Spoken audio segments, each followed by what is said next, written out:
Hello, আমি তানি from Madrid, Spain.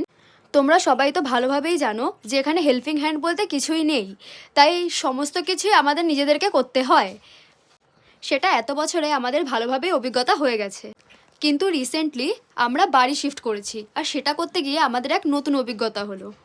আগে আমরা মাদ্রিদ সেন্টার থেকে 1 ঘন্টা দূরে থাকতাম, আর এখন আমরা প্রপার সেন্টারে শিফট করেছি। শিফটিংয়ের সমস্ত কিছু আমাদের নিজেদেরকেই করতে হয়েছে। এখানেও আমরা কোনো রকম হেল্পিং হ্যান্ড পাইনি। পুরনো বাড়ি থেকে ফার্নিচার নামানো থেকে শুরু করে নতুন বাড়িতে ফার্নিচার তোলা অবধি সমস্ত কিছু আমাদের নিজেদেরকেই করতে হয়েছে। আমাদের নতুন বাড়িটা পুরোপুরি আনফার্নিশ ছিল।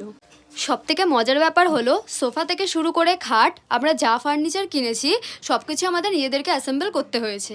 ম্যানুয়ালে খুব সুন্দর করে 1 2 3 করে সমস্ত স্টেপ দেওয়া ছিল, প্লাস কোথায় কোন স্ক্রু দিতে হবে সেইগুলোও সুন্দর করে ড্র করা ছিল। একজন যদি খুব ভালোভাবে ম্যানুয়ালটাকে পড়ে তাহলে আর একজন একাই খুব সহজেই সেট আপ করতে পারবে।